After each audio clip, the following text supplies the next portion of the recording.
Salmo 119. Una odisea al corazón de Dios.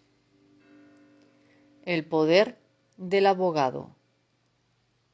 Mira mi aflicción y líbrame, porque de tu ley no me he olvidado. Defiende mi causa y redímeme, vivifícame con tu palabra. Versículos 153 y 154. Si usted le entrega a alguien un poder de abogado, legalmente le confiere a ese individuo el derecho de celebrar transacciones de negocios legales en su nombre. Si está intentando hacer negocios en varios lugares, o si está enfermo o bajo diversos tipos de circunstancias, es esencial otorgar el poder de abogado a alguien de su confianza. Cuando usted se ve envuelto en una lucha legal desagradable, lo que quiere es conseguir a un abogado de primera que lo represente. Esta es la decisión que David toma en este pasaje. Hay dos frases claves que señalan la decisión de David. En el versículo 153, él dice: «Mira mi aflicción». Él le pide a Dios que considere su caso, que pese la evidencia y que examine su crisis con detenimiento. Luego, en el versículo 154, él le pide formalmente a Dios: «Defiende mi causa». El estudiar libros de consulta legal podría ser adecuado para un caso de una infracción menor de los reglamentos de tránsito o aún en ciertas disputas sobre propiedades. Pero si usted se ve acusado de asesinato en primer grado, más vale que se consiga un abogado de verdad. La cultura de nuestros países ha forjado un espíritu de autodependencia en los creyentes. El orgullo que el individuo siente en su capacidad de enfrentar sus problemas por sí solo frecuentemente hace que las personas se hundan con la nave en lugar de pedir ayuda. Necesitamos enfrentar el hecho de que surgirán problemas en esta vida que serán demasiado grandes para enfrentarlos solos. Habrán situaciones que no seremos capaces de enfrentar con nuestras propias fuerzas. Dios nunca prometió que nos aislaría de los problemas de la vida humana ni de las consecuencias de un mundo lleno de la fuerza corruptora del pecado. Dios ha ofrecido sus servicios como nuestro abogado defensor. Él ha prometido darnos la victoria en los problemas chicos y grandes que surjan en nuestro camino. Una de las primeras cosas que un abogado hace es explicar a su defendido lo que puede esperar y las alternativas reales que enfrenta. Usted necesita entender exactamente cuáles son sus objetivos cuando llegue a la corte. En la situación de David, el objetivo está claro. 2 veces en los 2 primeros versículos él pide ser librado de su aflicción. En el versículo 153 dice: «Líbrame», y en el versículo 154 dice: «Redímeme». David no pide que su aflicción sea eliminada. No pide compensación ni consuelo. Él pide ser librado. ¿Qué quiere decir con esto? En el Nuevo Testamento hay un versículo en 1 Corintios que corresponde al objetivo de David. «No os ha sobrevenido ninguna tentación que no sea humana, pero fiel es Dios, que no os dejará ser tentado más de lo que podéis resistir, sino que dará también juntamente con la tentación la salida para que podáis soportar». 1 Corintios 10:13. De este gran versículo podemos aprender varias verdades muy importantes. En primer lugar, no hay tal cosa como un problema único. Con frecuencia nos imaginamos que nuestro problema es diferente al que haya enfrentado cualquier otra persona. Aquí aprendemos que Dios nunca permitirá que lleguemos a estar en una situación que sea más de lo que podamos resistir. Finalmente vemos que Dios no promete eliminar el problema, pero sí promete darnos una salida. Esta salida es nuestra liberación como creyentes del Nuevo Testamento. Cuando intentamos hallar la salida, fracasamos. Dios debe darnos la salida. Él puede hacerlo, nosotros no. Es por esto que necesitamos dejar que Dios sea nuestro abogado, tal como Él nos lo ofrece en 1 de Juan 2:1. Mientras me encontraba visitando un castillo en Holanda, me impresionó ver uno de esos laberintos hechos con arbustos, como los que se ven en las películas. Sin embargo, en este laberinto particular los arbustos habían sido cortados a poca altura para que los visitantes pudieran verlo todo sin perderse.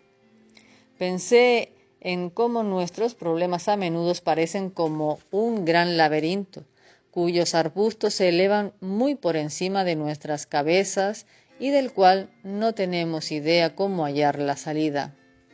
Desde su perspectiva, Dios mira el mismo laberinto desde arriba y sin dificultad ve la salida. Si no existe una, Él la hace. Mientras conversa con su abogado, David indica su defensa en el versículo 153. Porque de tu ley no me he olvidado. La única defensa que David ofrece es que constantemente recuerda la ley de Dios. Esta es su confianza. Él no trae a colación su habilidad de recitar de memoria largos pasajes de la Escritura. David se apoya en una sola cosa, su compromiso con la palabra de Dios. David no siempre obedeció la ley completamente. Él era pecador al igual que nosotros, pero a pesar de todo, él nunca se apartó de la palabra de Dios. Nunca la olvidó, siempre estaba ardiendo en su corazón. Este es el signo de una realidad espiritual. Como David, el profeta Jeremías tuvo una experiencia similar. Él intentó olvidarse de la palabra. Él quería abandonar su ministerio. Quería dar media vuelta y olvidarlo todo. Pero no pudo. Y dije, no me acordaré más de él, ni hablaré más en su nombre. No obstante, había en mi corazón como un fuego ardiente metido en mis huesos. Traté de sufrirlo y no pude. Jeremías 20:9. La decisión de David está tomada. Él quiere que Dios sea su abogado. Su objetivo está claro. Busca ser librado de su aflicción. Su defensa está fijada. Él no se ha olvidado de la palabra de Dios. Se necesita una cosa más antes de abandonar estos dos versículos. David comprende que Dios tiene una manera establecida para liberar a sus siervos, para dar la salida. Él afirma esta verdad en la parte final del versículo 154. Vivifícame con tu palabra. Nuevamente nos encontramos con esta conocida frase, vivifícame. También la vimos en el capítulo anterior. 11 veces en el Salmo 119, David pide a Dios que lo vivifique. 3 veces presenta esta petición en esta estrofa. Este es un concepto tan importante que es necesario que repasemos lo aprendido. Cuando un santo del Antiguo Testamento pide ser vivificado, esto equivale a cuando un santo del Nuevo Testamento pide la gracia de Dios. Recuerde que vivificar es dar vida, y Pablo estableció la relación entre el dar vida y la gracia en Efesios 2:5. Aun estando nosotros muertos en pecado, nos dio vida juntamente con Cristo. Por gracia sois salvos. El vivificar es dar vida, o ser salvo en el contexto de la conversión. Pero no solo es durante la conversión, sino en el diario vivir que necesitamos su poder vivificante o la gracia de Dios para que nos infunda su vida en la nuestra. En medio de nuestras pruebas más grandes necesitamos que Dios nos salve o nos vivifique. David sabe que Dios vivifica con tu palabra. La Biblia es el agente que Dios usa para ponernos en contacto con su poder. Obviamente también sería correcto decir que es el Espíritu de Dios el que vivifica,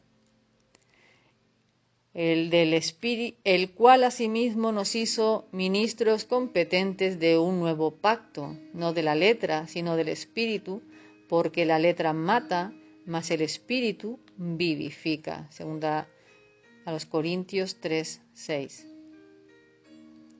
Pero el Espíritu usa la palabra de Dios como su instrumento.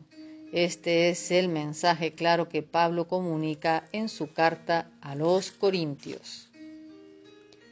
Antes bien, como está escrito, cosas que ojo no vio, ni oído oyó, ni han subido en corazón de hombre, son las que Dios ha preparado para los que le temen. Pero Dios nos las reveló a nosotros por el Espíritu, porque el Espíritu todo lo escudriña, aun lo profundo de Dios. Porque ¿quién de los hombres sabe las cosas del hombre, sino el Espíritu del hombre que está en él? Así tampoco nadie conoció las cosas de Dios, sino el Espíritu de Dios. Y nosotros no hemos recibido el Espíritu del mundo, sino el Espíritu que proviene de Dios, para que sepamos lo que Dios nos ha concedido, lo cual también hablamos, no con palabras enseñadas por sabiduría humana, sino con las que enseña el Espíritu, acomodando lo espiritual a lo espiritual. Pero el hombre natural no percibe las cosas que son del Espíritu de Dios, porque para él son locura y no las puede entender, porque se han de discernir espiritualmente.